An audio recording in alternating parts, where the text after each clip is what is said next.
Obrigada, professor Pedro da Glória. Nós estamos revezando aqui no backstage, Lígia e eu. Estamos agora de volta com o professor Tiago Ferraz. Primeiro, eu queria agradecer assim, grandemente as maravilhosas palestras que vocês nos proporcionaram agora.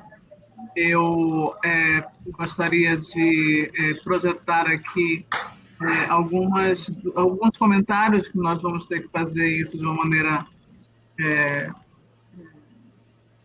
um pouco mais rápida, mas só para vocês perceberem, né, que as pessoas estão participando. Então, boa tarde, sejam bem-vindos aqui no Seminário de Antropologia. Uriel, dando boa tarde. Galega também, dando boa tarde. Aí tem uma pergunta, na verdade, nós temos várias perguntas, né? Que a primeira delas é: existem dados com relação a diferentes regiões do país? Ah, não, perdão, essa daqui já é do anterior, né? A Lígia, me perdoe que eu estou colocando os comentários anteriores. Deixa eu ver onde é que nós começamos. Tá, aqui. Comecei bem aqui. Obrigada a todos pelas falas. As palestras foram excelentes. E aí, coloquei muito obrigada pela ótima palestra, professor Tiago Ferraz. E aí, eu fiz uma pergunta difícil para um arqueólogo, e para provocar também, que é o seguinte: o nosso seminário ele é inter e multidisciplinar, certo? Então, tem muitas pessoas que precisam compreender alguns conceitos. Então, eu queria saber se seria possível explicar de forma resumida o que são os sítios sambaquis, né, o que é esse conceito do sul do Brasil, e quais as principais idades populacionais associadas a eles. Bom, é uma tarefa muito difícil para um geneticista, né? Mas eu vou tentar fazer o meu melhor. Mas, basicamente, os sítios sambaqui são esses sítios arqueológicos distribuídos na costa toda, na costa brasileira. São sítios monticulares, ou seja, eles são construídos em forma de monte, pensados em forma de monte. São geralmente sítios cerimoniais, ou seja, são cemitérios ou áreas de ocupação humana que são importantes para a comunidade antiga, né, para a comunidade indígena antiga. Eles são basicamente caracterizados por essa presença das conchas. Então, o termo sambaqui vem dessa derivação, dessa descrição do sítio, que é basicamente monte de conchas, que foi uma adaptação da língua tupi para definir essas estruturas. Então, o que a gente tem são esses sítios, são esses montes de conchas, muitas vezes monumentares, principalmente na região sul, ou na região de Santa Catarina, onde a gente tem sambaquis que chegam a 150 metros de diâmetro, 30 metros de altura. São sítios, são montes gigantescos de conchas com diversos sepultamentos, muitas vezes chegam a centenas de sepultamentos. E aí depois a gente tem uma segunda categoria de sítio arqueológico, que a gente chama de sambaquis fluviais, que aí a gente já tem uma mudança na conformação do sítio, mas ainda a presença de conchas ela é proeminente nesse sítio, mas aí as conchas são agora de moluscos terrestres e não só de moluscos aquáticos, sejam eles costeiros ou não.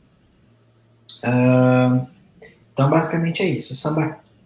Acredita-se que as populações sambaqueiras elas são muito mais antigas do que o registro arqueológico. Então, as populações costeiras, a gente tem o sambaqui mais antigo, data entre 8.600 anos.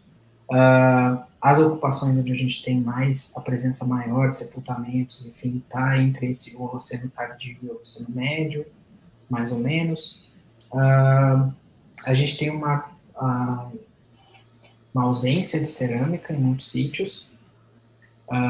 Mas, assim, quando a gente tem a presença de cerâmica, ela vem de um outro contexto arqueológico, está sobreposto ao sambaqui, ou nesses sítios que a gente já tem essa mudança transicional entre a construção utilizando conchas e a construção utilizando só pescado, por exemplo.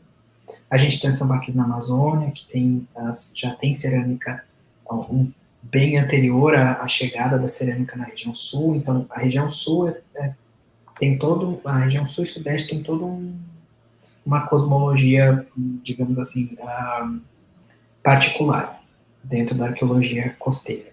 Então, os sambaquis da Amazônia já são um outro universo. A gente tem presença de cerâmica, por exemplo, mas a cerâmica nunca está...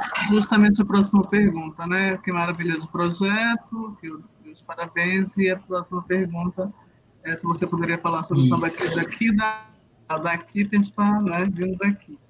Então, os sambaquis da Amazônia, eles geralmente estão associados ao contexto de rio.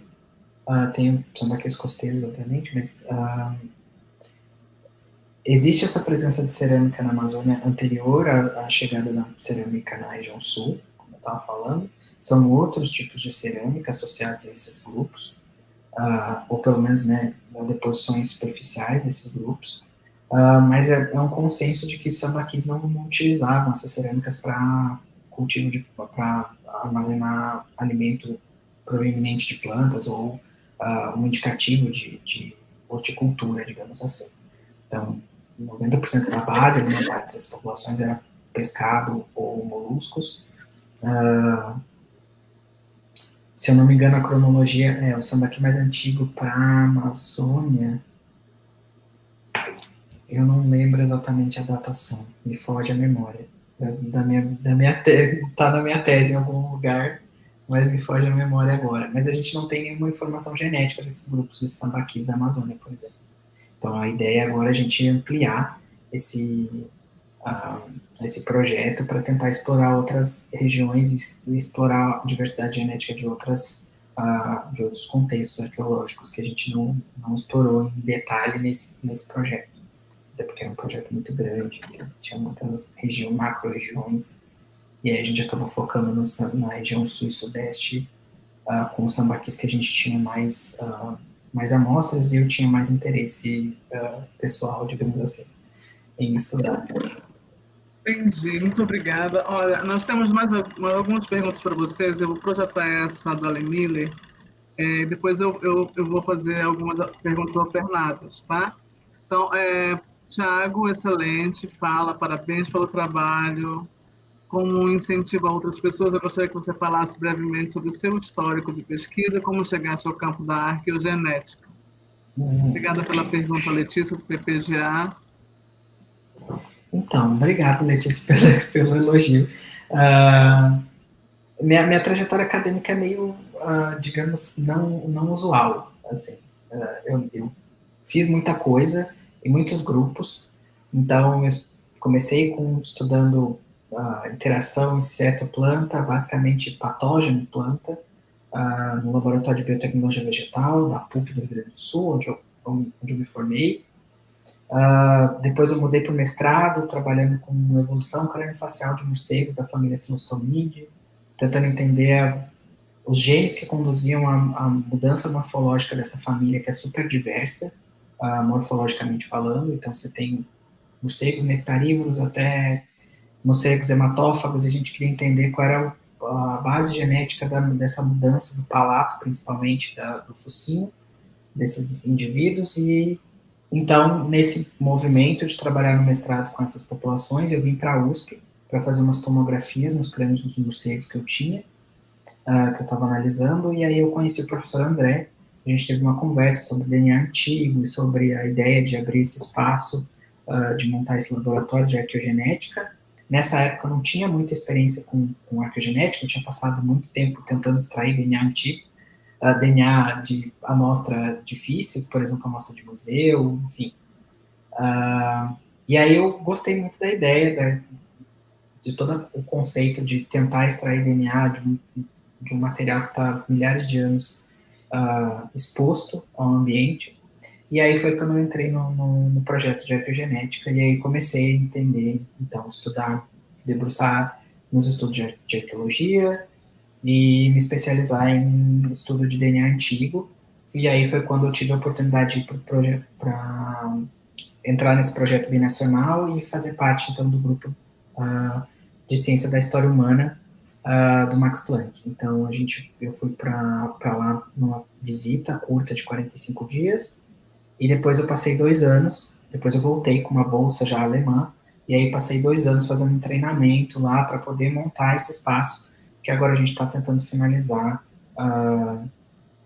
aqui na USP. Então, eu passei 2 anos fazendo um super treinamento de processo de como pensar nesse espaço, como adaptar para nossas condições latino-americanas, digamos assim, e também analisar meu projeto de doutorado, enfim, com as populações sambaqueiras. Então, eu fiz uma parte de análise e construção do laboratório, parte de projeto como um todo de doutorado.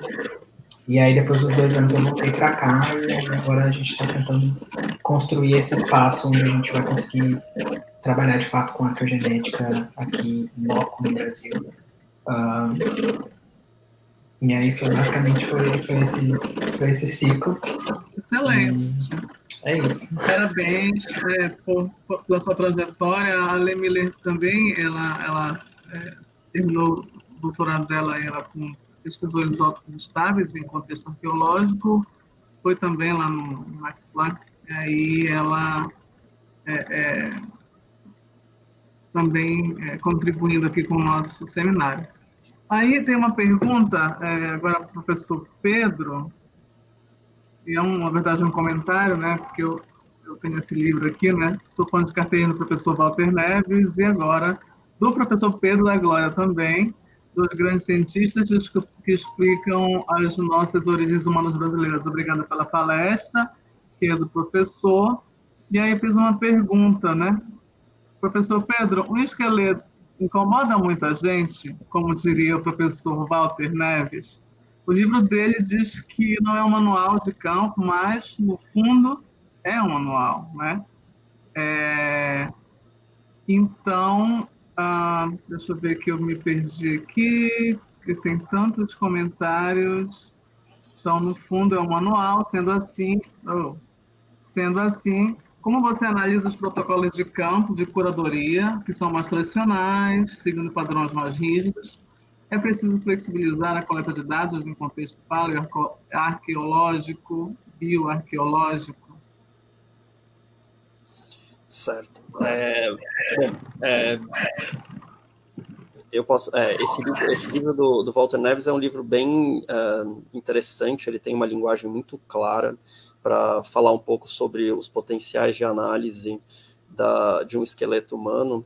E, de fato, ele pode incomodar ou ele pode abrir janelas, principalmente porque a gente tem uma diversidade e uma quantidade enorme de abordagens para se estudar um esqueleto humano que podem revelar aspectos muito interessantes sobre o passado, né?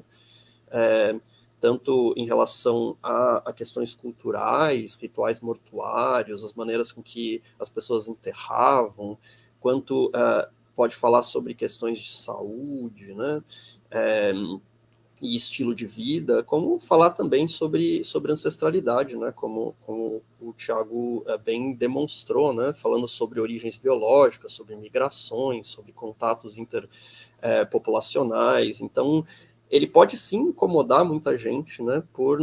Pelo fato dele revelar tanta informação e às vezes quebrar ideias pré-concebidas, mexer com questões de identidade, como a gente se vê como brasileiro, como pertencente ao território nacional e tudo isso, né?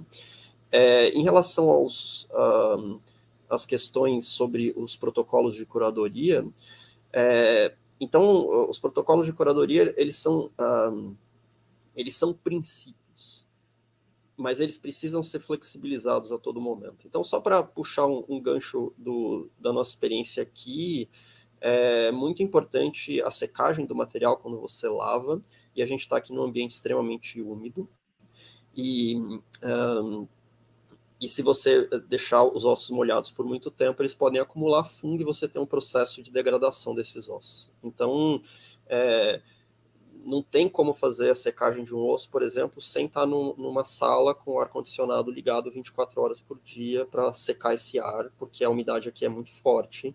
Então, são estratégias práticas. Eu falei um pouco sobre o uso da água. Os ossos aqui são muito frágeis, então você tem que ter um cuidado aumentado. Então, todos esses protocolos, eles são passíveis de flexibilização. Quanto a questões de análises tradicionais, a gente tem que estar atento também a protocolos de coleta de campo de amostras que podem eventualmente ser usadas, por exemplo, para arqueogenética ou para paleoparasitologia, e para isso você tem que ter um cuidado desde o momento da escavação, né? A coleta de algumas amostras com uso de luvas, máscaras, em saquinhos, onde você minimiza o contato com os escavadores, né? Isso tem sido feito ali desde Lagoa Santa, no começo dos anos 2000, se coletava algumas amostras assim, mas também joga a bomba para os geneticistas, né, quando eles têm que lidar com os materiais de museu, né, que já foram amplamente manipulados, e aí não adianta eu querer fazer um protocolo super de curadoria, onde eu não vou tocar nos ossos quando esses ossos já foram tocados, mexidos, e aí passa a ter algo que se avançou também bastante, né, no processo de análise desses ossos antigos, crapina, né, de quase 150 anos ali em museus, e mesmo assim conseguiram obter DNA, mas, de fato, é importante a gente estar atento aos procedimentos de coleta dessas amostras em campo, dessas novas amostras. Muito bem. Aqui nós temos uma pergunta da Lígia para os dois, né? As pessoas, geralmente, elas não conhecem como funciona uma pesquisa em arqueologia, paleontologia, arqueogenética. O que vocês dois professores podem fazer para divulgar mais essas pesquisas para as comunidades?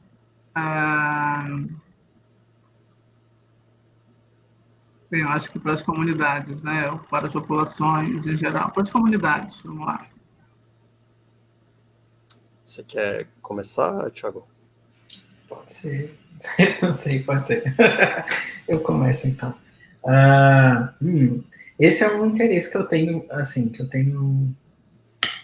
tem ganhado mais espaço na minha agenda, na minha vida, digamos assim, acadêmica, porque é uma preocupação que eu tenho tanto de devolutiva, para as comunidades, sejam comunidades tradicionais ou não, mas para a comunidade em geral. Então, assim, eu tenho contato com outros grupos que fazem esse processo de divulgação e que têm como base, centro, foco, essa divulgação e devolutiva para as comunidades.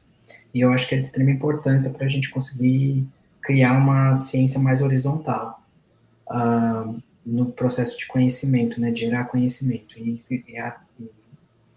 de alguma forma incluir os conhecimentos tradicionais nas pesquisas acadêmicas, que é um assunto que é, assim, né, tensionado de diversas formas, mas que eu acredito que seja super importante. Então, uma das coisas que a gente priorizou fazer nesse projeto também foi contatar algumas populações, alguns grupos tradicionais, e principalmente pensar em como a gente vai fazer a divulgação desse projeto em âmbito nacional. Então, eu tive a oportunidade de conversar com uma representante da etnia Caingangue, e ela foi super aberta e a gente teve essa conversa, e a minha ideia com essa conversa também era entender que tipo de devolutiva eles querem ter com essa informação. Porque é isso, eu estou falando de um trabalho que é super técnico, em vários aspectos. Então, falar sobre DNA não é fácil para a comunidade comum, mas o DNA permeia a nossa sociedade em vários lugares. Então, assim, tem várias falas sobre divulgação científica que eu acho geniais, que é tipo, onde estavam os geneticistas quando o shampoo de DNA saiu? Tipo, estava lá vendendo no supermercado, estava na rede social, estava na televisão, estava em todo lugar. E as pessoas falando em shampoo de DNA, o shampoo que não sei o que altera o DNA, que melhora, que isso. E assim, como geneticista, isso é uma grande besteira, mas isso no fim essa tragédia, no fim, nos traz essa ideia de como é escassa essa conversa com a comunidade e essa devolutiva do conhecimento acadêmico que é gerado dentro da academia, que é muito discutido nos centros e nos congressos da vida aí, mas que não chega muitas vezes à comunidade, né, como um todo. Então, acho que eu tenho colocado isso como uma prioridade nos trabalhos que eu tenho desenvolvido, principalmente os mais recentes, de tentar, então, fazer essa conexão, de perceber qual é a melhor forma de fazer essa conversa. Mas eu acho que, assim, as redes sociais têm sido uma ferramenta bem eficaz, né, na divulgação científica. Tem vários grupos que eu sigo, de arqueologia, principalmente. O LAI é um dos grupos em que eu faço parte, mas que não atuo tanto na divulgação científica, mas que tem feito um trabalho bacana, assim, com divulgação científica, de divulgar o que a gente tem feito, as expedições, como funciona a vida de um arqueólogo, entre aspas. Tem algumas coisas de arqueogenética ali, mas eu entendo que ainda falta muita coisa para a gente poder explorar, até porque é um campo novo no Brasil. Mas à medida que eu acho que a gente for caminhando nesse lugar de ter mais espaços que fazem a mesma coisa, de conseguir fomentar essa conversa de forma mais natural, talvez a gente consiga, então, criar uma conexão maior com as comunidades, principalmente com, né, o público em geral. Mas eu acho que é isso. O Nobel também, né, nos ajudou muito nessa divulgação do que era o DNA antigo, que agora está em todo lugar. Mas é isso. Eu acredito que é um ponto, acho que é um eixo central dos projetos daqui para frente, em vários âmbitos da academia. Né? Então, não sei. Obrigada. Sou Pedro, vamos lá.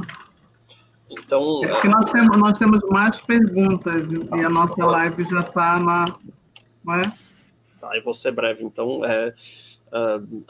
para além das coisas pertinentes que o Thiago falou, a inserção da arqueologia, da evolução humana, na educação básica ela é muito importante, né?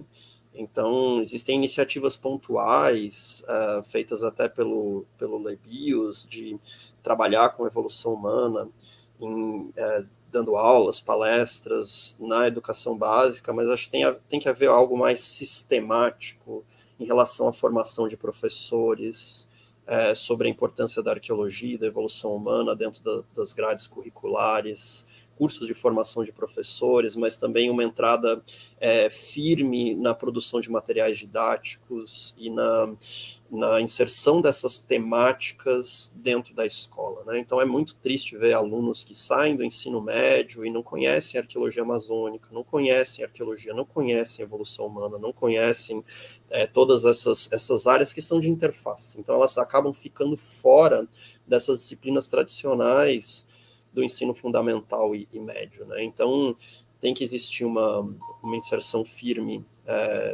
dentro dessa formação. Bem,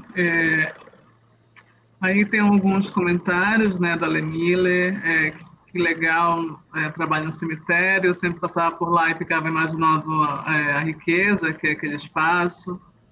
E ali já colocou aqui, né, sobre o Museu Nacional, depois que passou aquela imagem bastante triste, né, emocionante, eu coloquei o Museu Nacional que seja reconstruído como merece. Lembrando para as pessoas que estão assistindo de não esquecer de assinar a lista de frequência, que é importante, né? Ainda temos duas perguntas. A primeira é do Uriel. Professor Pedro, o trabalho no cemitério da Soledade me chamou a atenção.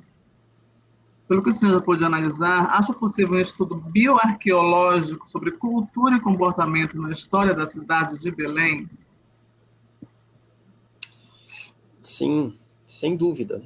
Os cemitérios, eles são fontes eles são janelas muito interessantes sobre a história dos locais, né? Então, a história de Belém, ela passa pela história do cemitério da Soledad. Quando a gente fala nas pandemias que ocorreram no século XIX, quando a gente fala nas questões das desigualdades, né? Um cemitério que ele abriga jazigos suntuosos e, ao mesmo tempo, uma série de enterramentos de pessoas que eram marginalizadas e que não estão nem sinalizadas, nem identificadas nesses enterramentos. A gente pode fazer uma série de analogias com as pandemias, a pandemia que tem ocorrido aqui, né, onde a gente tem uma quantidade enorme de pessoas morrendo que não podem ser devidamente ritualizadas ou enterradas de maneira agregando pessoas, ou mesmo em valas comuns. Então, a gente enxerga um pouco da história de Belém, esses ciclos de pandemias, né, nesses cemitérios, né? E o que a gente está fazendo é não só escavando aqueles blocos, mas a gente também está mapeando todo o interior dos jazigos desses cemitérios e fazendo um processo de curadoria dos esqueletos humanos e das urnas que estão dentro desses jazigos, incluindo não só o mapeamento espacial dos objetos rituais, da disposição, da forma de enterramento, mas também analisando os ossos, né? Então, vendo infecções, vendo traumas, vendo patologias, e todas as análises tradicionais ósseas. Então, isso tudo, de novo, é uma janela para entender como era a vida dessas pessoas e como elas eram ritualizadas e colocadas nesses cemitérios. Então, sem dúvida, ele não só o cemitério da Soledad, os cemitérios da cidade de Belém. A gente pode pensar no cemitério do Guamá, por exemplo.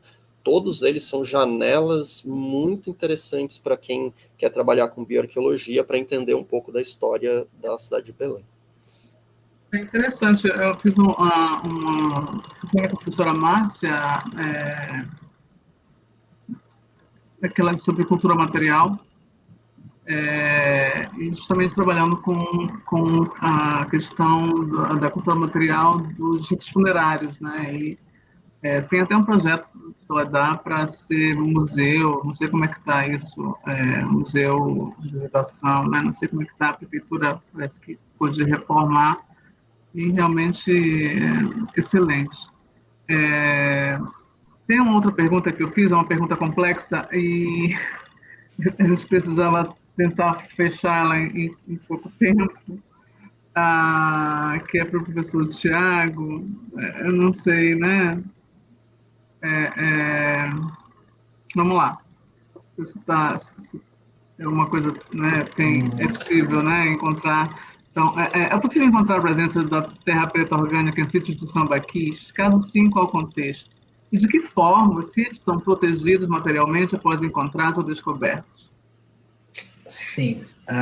Então, eu consigo responder essa sua primeira pergunta. Essa sua segunda pergunta eu posso ter algumas ideias, mas assim, eu não sou arqueólogo de formação, então eu sempre tenho algumas dúvidas quanto à proteção desses espaços de fato. Assim. A gente faz um trabalho, a gente tenta fazer, né, começando de trás para frente, você tenta fazer um trabalho de curadoria. O professor Pedro pode responder também. Tenta fazer um trabalho de curadoria e proteção desses espaços, principalmente quando a gente ainda está no processo de estudo desses sambaquis, mas de outros sítios arqueológicos. Mas assim, eu realmente não tenho propriedade para falar sobre essa segunda pergunta em si. Mas respondendo a sua pergunta sobre a Terra Preta, sim, a gente consegue encontrar nas camadas mais superficiais do sambaquis alguns contextos de Terra Preta, principalmente para a região do Sudeste, mas tem outros contextos arqueológicos como a Amazônia também que a gente consegue observar essa terra preta antropogênica, digamos assim, no topo do sambaquis ou nas adjacências. O que a gente encontra também são vestígios materiais de outros grupos, como a cerâmica tupi-guarani, ou a cerâmica taquari-tararé, ou outros grupos ceramistas, ou no topo do sambaqui, né, uma reocupação daquele espaço, ou em áreas de adjacência do sítio mesmo. Então, em alguns sítios, a gente consegue ver essa mudança estratigráfica bonitinha do Concheiro até chegar na Terra Preta. E isso nos indica, então, essa mudança, né, sugere essa mudança populacional, e por muito tempo se questionou se eram mudanças que estavam associadas simplesmente a mudanças dêmicas, tipo a mudança de populações, de grupos habitando aquele espaço, ou se realmente aconteceu uma mistura entre esses grupos, enfim, esses grupos se misturaram de alguma forma, e aquilo ali representa uma continuidade, tanto estratigráfica quanto populacional, associada a essa mudança. A gente consegue ver algumas coisas com DNA antigo, mas a gente ainda está, digamos assim, engatinhando em algumas questões demográficas, porque a gente avaliou poucos sítios, precisa ampliar esse estudo de forma mais, digamos, mais precisa, mas a gente consegue observar algumas mudanças culturais associadas a mudanças demográficas também. Mas é isso, no contexto de Sambaqui da região sul e sudeste, a Terra Preta está presente nas camadas mais superficiais e nos indica, então, a chegada desses grupos de alguma forma, né, na costa, né, pelo menos há 3.000 anos, ou mais recente que isso. Muito bem. Professor, você já falou um pouquinho sobre os protocolos, né, mas será que teria como responder, né? Porque assim, é muito comum, por exemplo, Juan Luiz Arzuaga, quando foi pesquisar lá o homem de Neandertal, eles estão escavando um túnel para passar um trem, né? Uma coisa assim, lá em Burgos. Então, quando se encontra, né, um novo sítio, né, de que forma você teria essa informação, de que maneira? Porque a gente sabe que tem vários contextos, sítio de salvamento, tem um sítio escola, um sítio permanente, né? Mas vamos pensar num sítio como o da Luzia, né? De que forma esses sítios são protegidos materialmente? Certo. Existe uma lei de arqueologia de 1961 que protege todos os sítios arqueológicos como bens da União. Então, uma vez identificados esses sítios, eles são protegidos pelo Estado.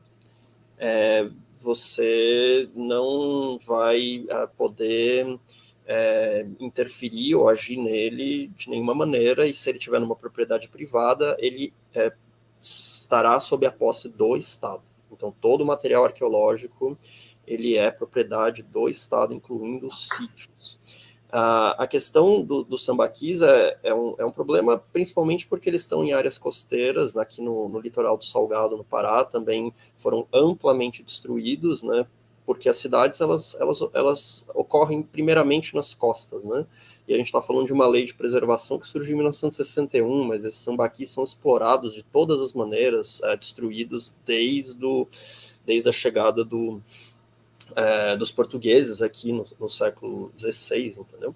Então tem um processo muito forte de degradação. Agora, a partir dessa lei da arqueologia de 1961, se também criou uma lei de licenciamento ambiental, onde eu posso construir desde que eu tenha a autorização de um arqueólogo dizendo que aquela área não contém sítios arqueológicos.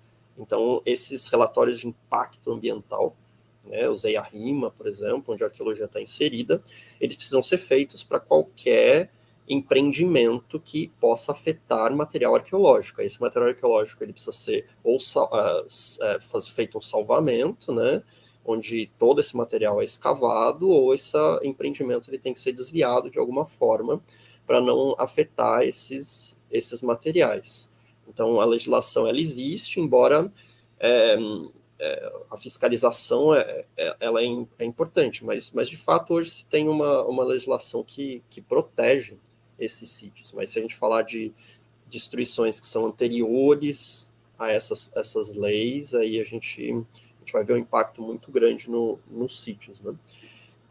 Basicamente esse é o procedimento, né? No caso, por exemplo, do cemitério da Soledad, a equipe de arqueologia, né, que era liderada pelo Paulo Canto, escavava todos os locais que foram feitos obras, né, casas ou perfurações, e essas escavações tinham que ser feitas antes dessas obras acontecerem, né, para que o arqueólogo desse uma assinatura e liberasse esses empreendimentos.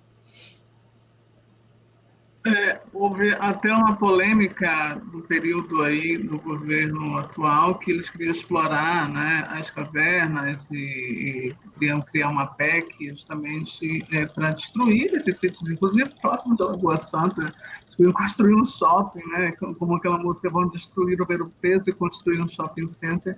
Quer dizer, são coisas realmente que são temerosas, né, nesse sentido da legislação, né, e é preciso que a gente realmente se una em proteção a esse tipo de santuário, né? Santuário sobre as nossas origens, né?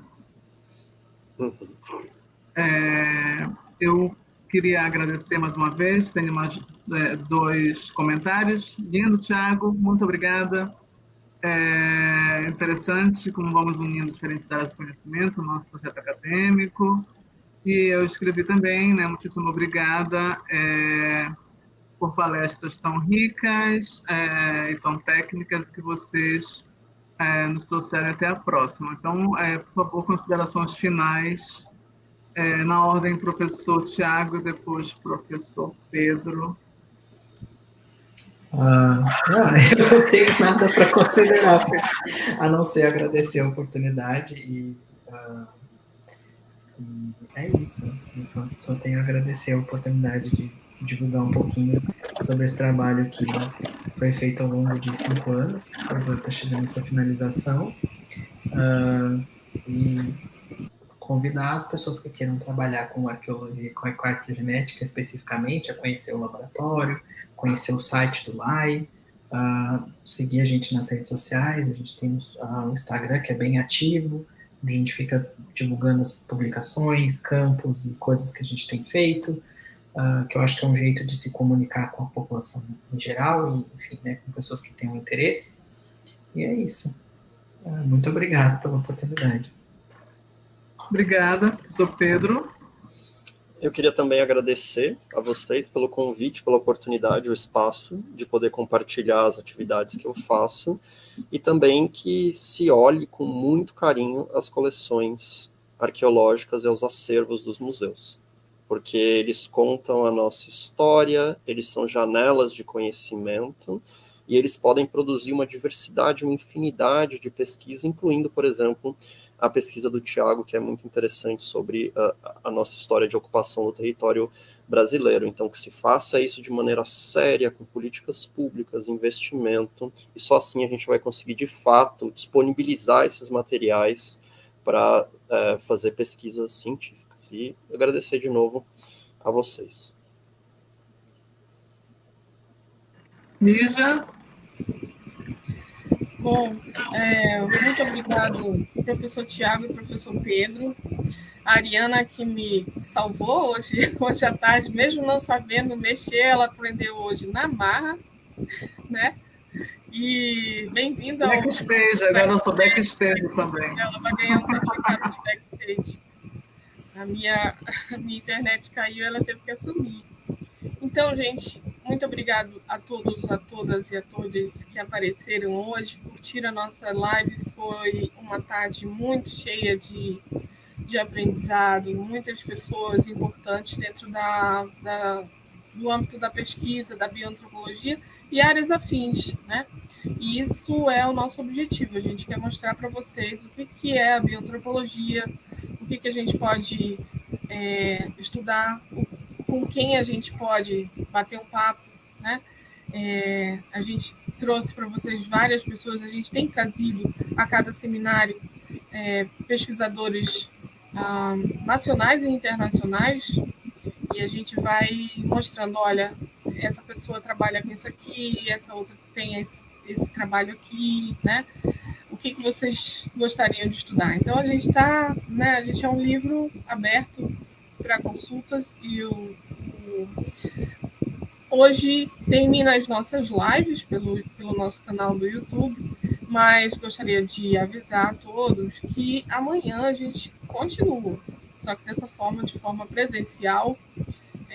A gente tem 2 mini cursos, um pela manhã, que vai ser sobre antropologia forense, lá na UEPA CCSE, na Djalma Dutra, lá no Laboratório de Biologia, certo?